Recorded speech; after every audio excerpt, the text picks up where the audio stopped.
गुरु भगवान को नमन है। आजकल की दौड़ में गरीबी के कारण व्यक्ति बहुत परेशान है। क्या कारण है इतनी गरीबी आ जाती है? क्या करे ऐसा कि धनवान बन जाए? देखिए, पैसा कमाने के लिए दिमाग चाहिए और लगाने के लिए दिल चाहिए। जब कमा ही नहीं सकते दिमाग से तो दिल कहां से आएगा लगाने का? पर बहुत कमाई कर लेते हैं तो लगा नहीं पाते। एक व्यक्ति करोड़ों कमाता है, बहुत मेहनत करता है, कमाने के बाद वो लगा कितना पाता है? वो कहता है मैं लगाता भी उतना ही हूं, करोड़ों में लगाता हूं, पर खुशी किसमें मिलती है? रिश्वत के पैसे कमाने में या करोड़ों लगाने में? तो व्यक्ति कहता है करोड़ों लगाने में। जब दान करने चलता है, बहुत दान करता है, तो वो खुशी से आगे बढ़ता है। जब भी कोई अच्छा काम करते हो तो आप आगे बढ़ोगे। कभी दान करने चलोगे तो अपने आप ही आपका दिल करेगा मैं आगे बढ़ूं, मेरा दिखाई दे कि मैंने कितना दिया है।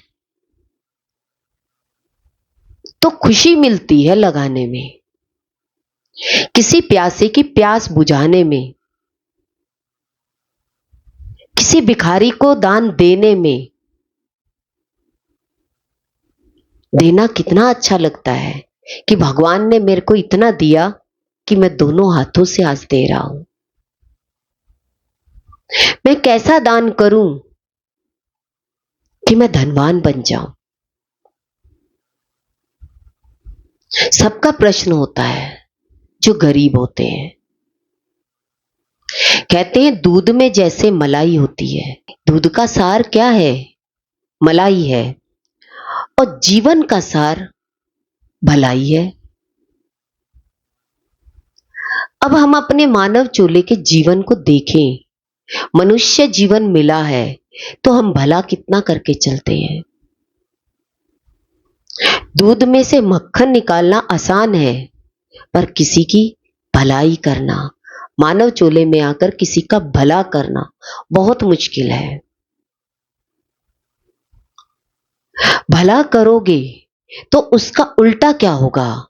आपको उल्टा होकर के मिलेगा लाभ। जब उल्टा होके मिलेगा तो आपको ये पता होना चाहिए मुझे भलाई करनी है, भला ही करना है, भले से मुझे पीछे हटना ही नहीं है, तो मुझे लाभ की चिंता है ही नहीं। कहते हैं लक्ष्मी जी पीछे से आती है, जब आगे आप निकालते हो तो लक्ष्मी जी पीछे से डालती है। जब आप बैंक में पैसा जमा करते हो तो पीछे से ब्याज आ जाता है उसका। ऐसे ही जीवन में जब आप भिखारी को दान देना या अच्छे कार्य में लगना, ये लक्ष्मी जी को आने का आवाहन है। मन में भाव पैदा हो जाना कि मुझे देना है, दान करना है, तो आप कभी गरीब नहीं होंगे। पर एक व्यक्ति आज कहता है मैं अपनी गरीबी से इतना परेशान हो गया, मैं जो काम करता हूं वही घाटे में आ जाता हूं। अब आप मेरे को कह रहे हो दान करो, अब तो मेरे पास दान करने का के लिए तो कुछ भी नहीं है, अब मैं दान कैसे करूं? तो गुरु कहते हैं आप कभी भी अपने को गरीब मत देखो, आत्मा को कभी गरीब मत बनाओ। आत्मा सदा से अमीर था, है और रहेगा। कहते मैं बताता हूं तुम गरीब कैसे नहीं हो। देखो भगवान ने तुम्हें दो आंख दी है, अगर आप एक आंख दान में दे दो तो एक आंख कितने की बिकेगी? 20 लाख की, 30 लाख की, जरूरत ज्यादामंद हो, बहुत पैसे वाला हो, उसको दान में देंगे तो पता नहीं वो क्या क्या न्यौछावर कर दे। और उसको आंख दान में दोगे तो वो तो सब कुछ कुर्बान कर देगा। उसे दुनिया देखनी है। तो आपकी एक आंख भगवान ने कितनी महंगी दी है। अगर आपके पास 20 लाख हैं एक आंख के, तो 2 आंख के कितने हो गए? 40। आगे जाकर देखिए आपकी किडनी की कितनी कीमत है। भगवान ने आपको 2 किडनी दी है। आप एक किडनी से काम चला सकते हो, एक किडनी दूसरे को दे सकते हो। अगर आप एक किडनी किसी को दान में देते हो तो 40 की, 50 लाख की, तो बहुत महंगी है। इसका मतलब तो आप गरीब नहीं हो। आप अपने आप को अमीर कहते हो तो आप गरीब नहीं हो, आप अमीर हो। आपकी दृष्टि नहीं है कि भगवान ने आपको कितना अमीर करके भेजा है।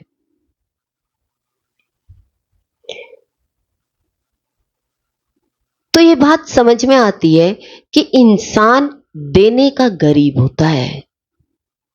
हाथों से भलाई कर सकते हो, किसी का भला कर सकते हो। किसी के पैर नहीं है तो अपना सहारा दे के खड़ा कर सकते हो। काम बहुत अच्छे अच्छे हैं, बहुत बड़े बड़े हैं, पर इंसान करने में कंजूस है, करना नहीं चाहता। गरीब गरीब करके इंसान अपने आप को दुख देता है। हष्ट पुष्ट शरीर हो तो इंसान क्या कुछ नहीं कर सकता, सब कुछ कर सकता है, पर दुखी किससे है? तो भलाई करने से कभी इंसान को पीछे नहीं होना चाहिए। भला करने में कहते हैं पैसा नहीं है तो शरीर से करो, शरीर से नहीं कर सकते तो मन से करो। इस मन को अच्छी जगह लगा दो, इस मन से किसी की बुराई मत करो। और भगवान ने बुद्धि दी है तो इससे ज्ञान प्राप्त करो। ये ज्ञान मिलेगा तो आप जिंदगी में किसी मंदिर में जाके, मस्जिद में जाकर के, गुरुद्वारे में जाकर के कभी आप अपने आप को गरीब नहीं कहोगे।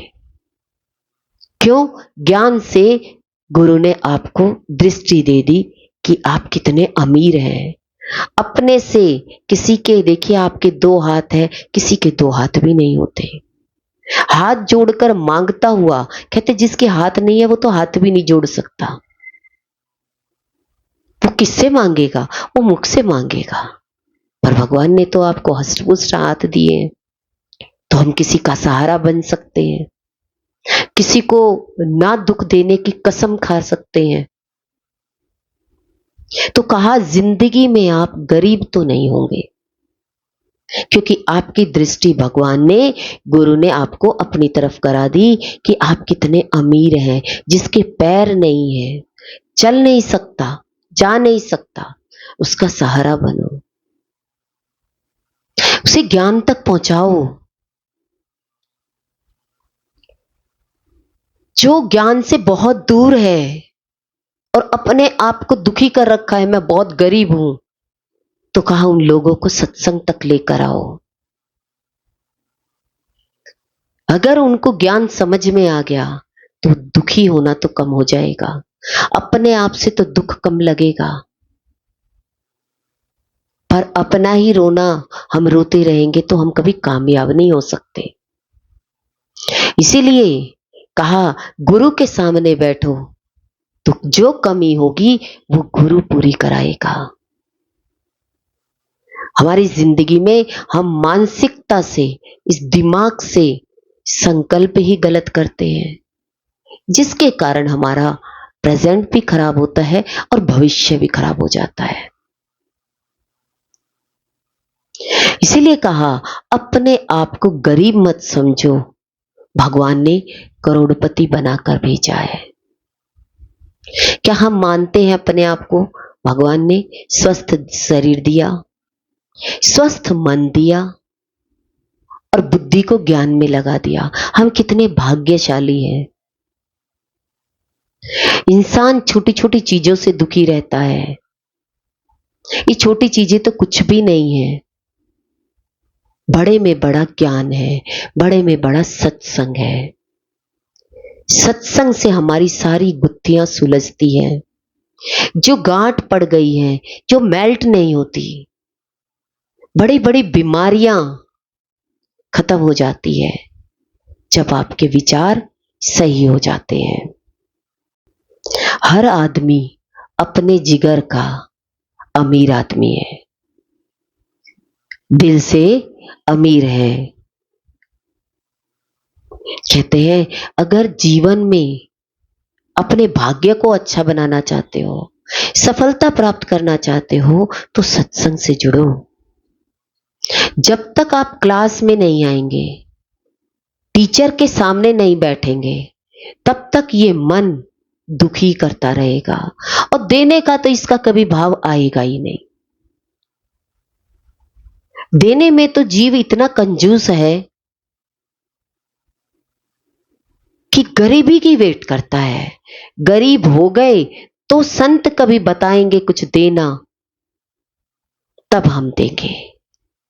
क्या हम उस गरीबी का इंतजार करें? नहीं। गुरु कहते हैं आपका पात्र कभी खाली ना हो। भगवान अपने आप डालता चला जाए। आपको विश्वास हो मेरी आत्मा अमीर है, मुझे कभी गरीब नहीं होने देगी। मैं हमेशा शुभ काम करता रहूं, भला करता रहूं, तो मेरा लाभ तो अपने आप हो जाएगा। तो मुझे पीछे मुड़ के देखने की जरूरत पड़ेगी नहीं। अपने आप प्रॉफिट होता जाएगा, अपने आप लाभ प्राप्त होता जाएगा। देखिए सत्संग की क्लास में बताया जाता है कि सबसे पहले पॉजिटिव थिंकिंग।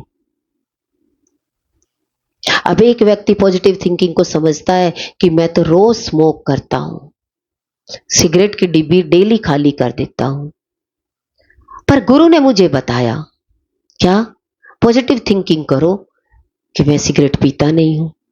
तो कहां लगाएंगे पॉजिटिव थिंकिंग? कहां लगाएंगे? अब तो हम लिखते भी हैं, बोलते भी हैं, पर कोई फर्क नहीं पड़ता। ऐसे नहीं। पॉजिटिव थिंकिंग का मतलब है कि सही मायने में ठीक सोचे, ठीक काम करे। आपको लगता है कि मैं ठीक ठीक चल रहा हूं, हर चीज में राइट व्यू देखें, मतलब ठीक सारी चीज देख करके आगे बढ़े पॉजिटिव थिंकिंग में कि ये काम सही है, मैं पॉजिटिव कर भी रहा हूं और पॉजिटिव बोल भी रहा हूं। मैंने दुकान खोली है, एक शॉप खोली है, तो मेरी सोच अच्छी है। किसके लिए? मेरी दुकान पर 10 आदमी काम करेंगे। मेरी सोच ये है कि मैं 10 लोगों को नौकरी दे रहा हूं। 10 लोगों को मैंने नौकरी दी है, यहां से 10 लोग कमा के देंगे, अपनी सैलरी निकालेंगे और फिर उसका जो भाग बचेगा वो मेरा। तो इसका मतलब आपका भाव क्या आ गया कि 10 लोगों को नौकरी देना। एक अपना काम खोलने का मतलब यही है कि 10 लोगों को काम देना। ज्ञान क्या है? जब आप ज्ञान की तरफ चलते हो,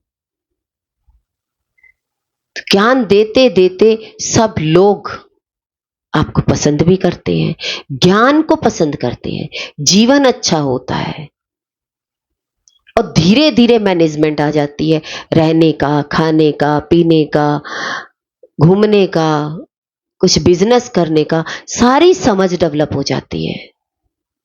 और जब समझ डेवलप हो जाती है तो धीरे धीरे आप सब लोगों को काम पर लगा देते हैं। उस काम को करने के बाद भी व्यक्ति समय निकाल करके सेवा करता है। पहले तो घर के छोटे छोटे कामों से छुट्टी नहीं मिलती थी और आज घर का पूरा काम करने के बाद भी मैं सत्संग में जाकर के सेवा करता हूं। लोग गुरुद्वारे में जाके सेवा करते हैं, बहुत धन हो जाता है तो गरीबों को बांट कर आते हैं। कहते हैं ये अच्छा सोचना, भला करना, इस पॉजिटिव थिंकिंग को अपने आप में बढ़ाना, सोच को बड़ा करना। अब मुझे और बड़ा करना है। ज्ञान सुना, अब मुझे बांटने जाना है। जब सुनने के लिए समय था तो मुझे देने के लिए भी समय होना चाहिए। मैं ज्ञान बांटूं। पहले घंटों किसी से बात करने में समय निकल जाता था घर के गेट के आगे। आज अगर कोई मिल भी गया तो गुरु का ज्ञान बंटता है, अपने मुख से अच्छी बात निकलती है। अब ये नहीं निकलता कि किट्टी में आना, अब ये निकलता है सत्संग में आना, सत्संग से जुड़ना। सत्संग से बहुत फायदे हैं। सबसे पहले तो गरीबी ही दूर होती है, प्रारब्ध कर्म कटते हैं, सोच अच्छी होती है और धीरे धीरे अपने आप से पता लगता है कि गुरु ने मेरे जीवन को कितना महान बना दिया। कि कहीं तो छोटी छोटी बातों पर दुखी हो जाते थे, छोटी सी बातों से दुखी होकर अपने आप को गरीब मानते थे कि ये व्यक्ति मेरे को ऐसे बोल क्यों रहा है, क्या मेरे धन की कमी है, क्या मेरे रिश्तों की कमी है, क्या कारण है जो मैं दुख महसूस करता हूं। और सत्संग में आने के बाद बड़ी प्रॉब्लम भी बहुत छोटी लगती है, बड़ा दुख भी तो हमें पहले ही पता होता है जीवन में ये घटना ही है, एक दिन तो हर एक व्यक्ति को जाना ही है। तो व्यक्ति उस चीज में अलर्ट रहता है, समझा लेता है अपने आप को। गरीब नहीं कहता, कहते मैं सुख से अमीर हूं क्योंकि गुरु ने मुझे बुद्धि से ज्ञान दिया है। मैंने समय दिया, मैंने अपने समय में से समय निकाला तो मैंने ज्ञान को प्राप्त किया। एक छोटे से बच्चे को जानता भी नहीं है, ना स्कूल जानता है, ना टीचर जानता है, ना नोटबुक पकड़ना जानता है, ना पेंसिल पकड़ना जानता है, उसको बिठा करके वैन में स्कूल भेज देते हैं। कब भेजा स्कूल? जब वो कुछ भी नहीं जानता था। धीरे धीरे उसको देखिए बोलना सीख जाता है, लिखना सीख जाता है, दोस्त बना लेता है, किसी की बात अच्छी सुनकर दूसरे को अच्छी बताता है। ये काम नहीं करना चाहिए। आपस में बच्चों की भी बात सुनोगे तो बड़ी अच्छी लगती है। क्यों? क्योंकि उन्हें दुख सुख का पता ही नहीं है, अमीरी और गरीबी का पता ही नहीं है। हमने तो पक्का ही कर लिया। हम देखे अपने आप को, गुरु का ज्ञान प्राप्त करके हमारे अंदर में कितना सेल्फ कॉन्फिडेंस आया है। दूसरा क्या है? Self confidence.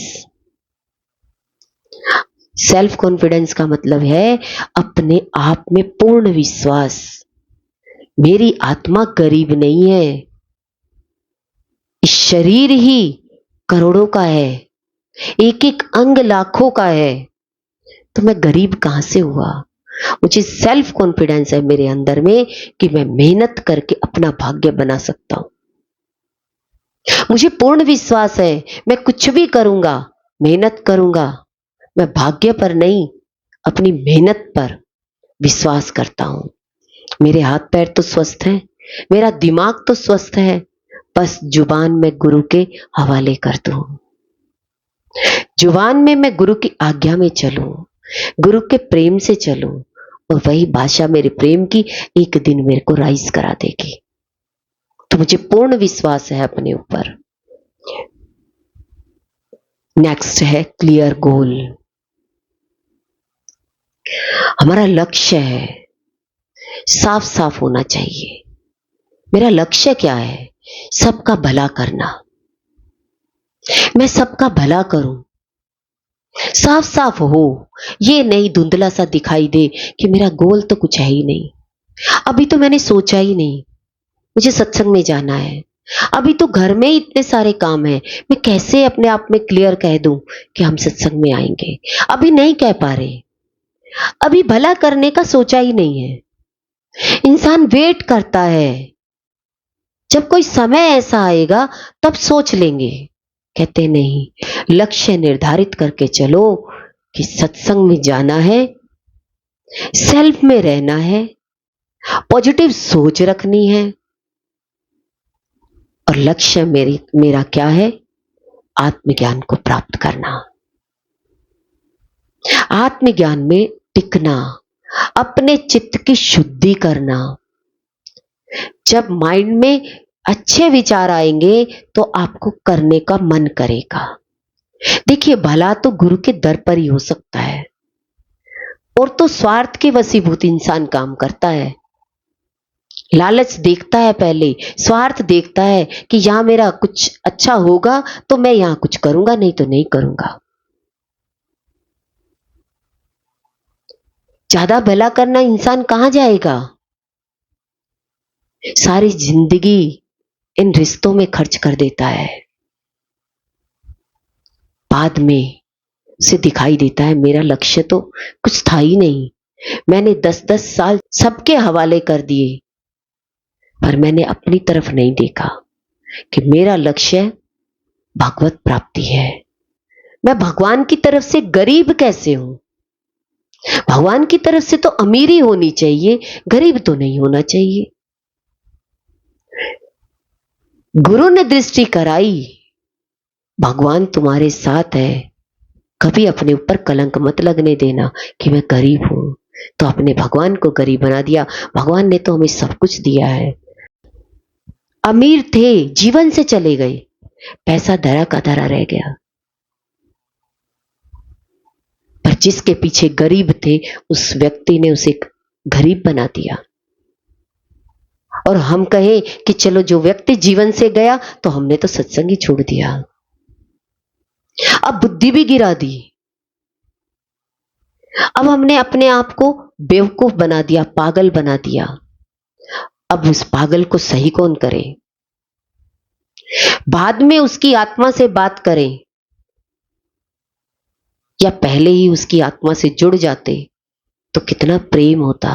कभी नफरत की दीवार खड़ी ही नहीं होती, कभी आप गरीब नहीं होते, प्रेम में, रिश्तों में गरीब नहीं होते।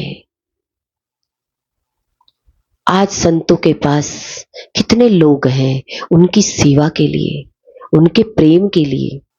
और आज एक संसारी इंसान इतना गरीब है, मां बेटा बात नहीं करते, मां बेटी बात नहीं करते, रिश्तों में इतनी खटास है कि देवरानी जिठानी आपस में बात नहीं करती, शक्ल ही देखना पसंद नहीं करती, बात तो बहुत दूर की बात है।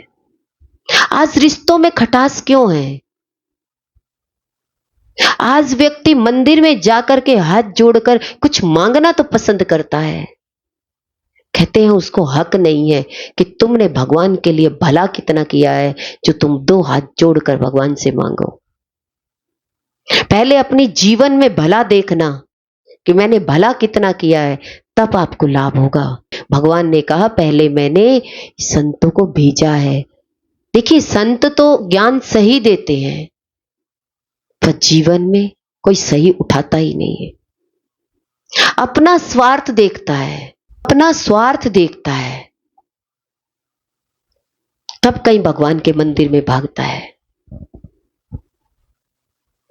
देखो कितने लोग भगवान के बर्थडे मनाते हैं, पर क्या मिलता है उनके एक एक जीवन में? देखिए क्यों? केक काटना बहुत आसान है, बहुत आसान है, केक लाकर काट दो, पर उस केक में अंडा मिला हुआ है वो नहीं मालूम।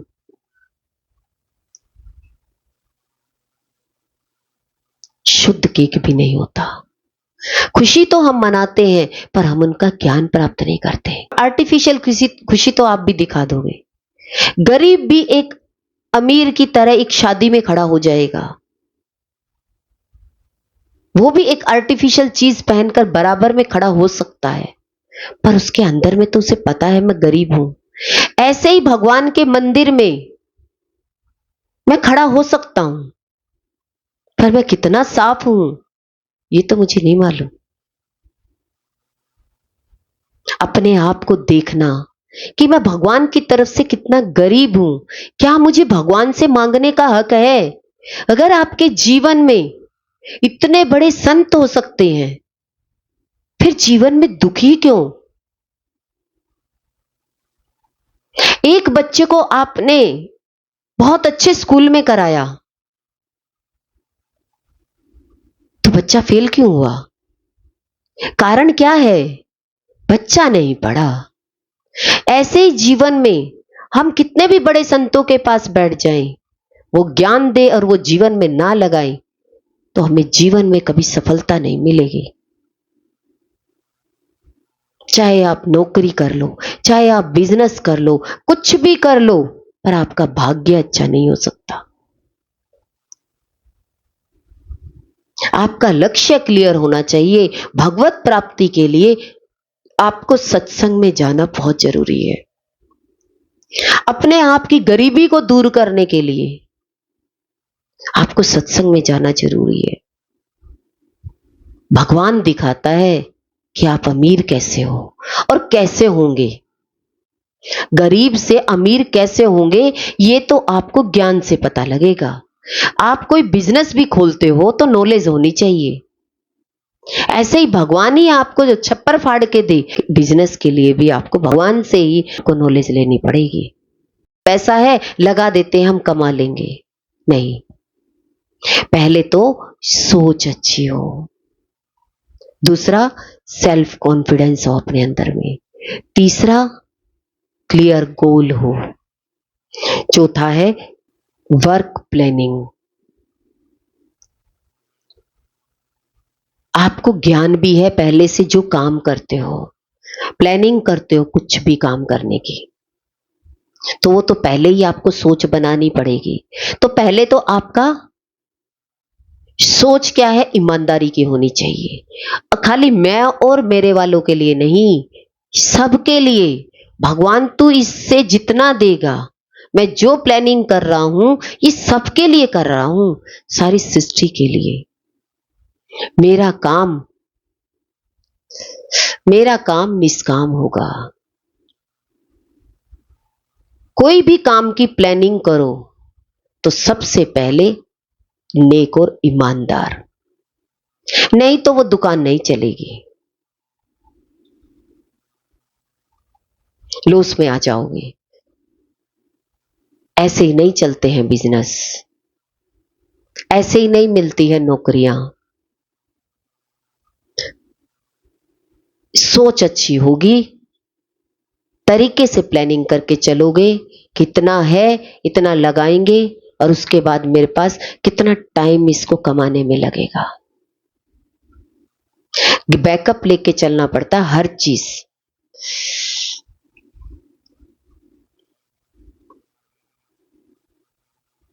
पर हम क्या कर लेते हैं, कुछ नहीं सोचते, कोई प्लानिंग नहीं होती। सामने वाले व्यक्ति ने कहा अरे तुम ये कर लो, चलो हम करते हैं, हमने जो था वो भी लगा दिया, ना उसके पास ना आपके पास। ज्ञान कुछ है ही नहीं, जीवन में संत है ही नहीं, सोच इतनी खराब।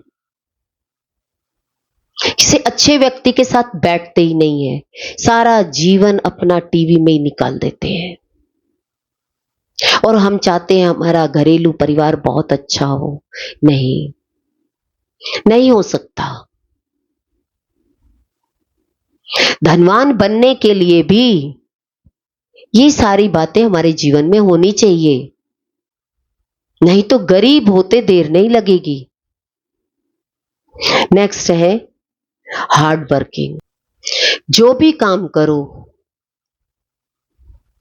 हार्ड वर्क जरूर करना चाहिए। अपने ऊपर विश्वास करके खुद से मेहनत करें, तभी हमारा भाग्य बनेगा। हमने शुरुआत में कोई बिजनेस लगाया, कुछ भी किया, अब भला करोगे तो पहले अपने आप से करोगे, दूसरों से, अपने आप से करोगे दूसरों से। भला अपना चाहते हो तो भला आप करोगे या दूसरा करेगा, लाभ दूसरे को मिलेगा। तो इसलिए कहा कि सफलता प्राप्त करने के लिए अपना भाग्य, अपना नसीब आप खुद बना सकते हैं। देखिए, अमीर होने के लिए हमारे पास हमारा लक होना चाहिए, हमारा नसीब होना चाहिए। देखिए, कागज की पतंग है कागज की, पर वो सही उड़ती है, भाग्य अच्छा होता है तो कहते हैं आसमान को छू जाती है, ऊपर हवा ले जाती है कागज की पतंग ही, आसमान को छूती है। और भाग्य खराब हो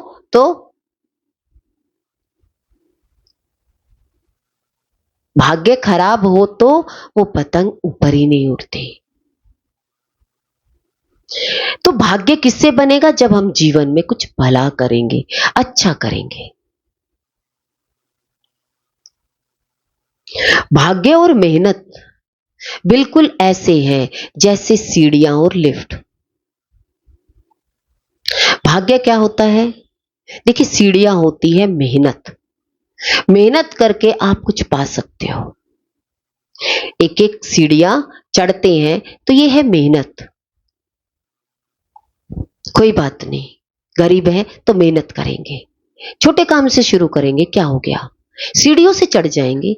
लाइट चली जाती है तो क्या होता है? सीढ़ियों से चढ़ जाते हैं, कितनी भी मंजिल हो आखिर पार कर जाते हैं। घर तो जाना ही है, या घर नहीं जाओगे? घर तो जाना ही है। और भाग्य अच्छा हो तो लिफ्ट चल जाएगी, एक बारी में ही ऊपर चढ़ जाओगे। पर कभी हमें भाग्य को देख करके अपने आप को दुखी नहीं करना चाहिए। भगवान ने कहा मेहनत कर लो, भगवान ने स्वस्थ शरीर दिया है, मेहनत करेंगे उठ जाएंगे। जैसे ही मेहनत करेंगे तो एक दिन भाग्य भी उठ जाएगा और लिफ्ट की तरह ऊपर उठ जाएंगे।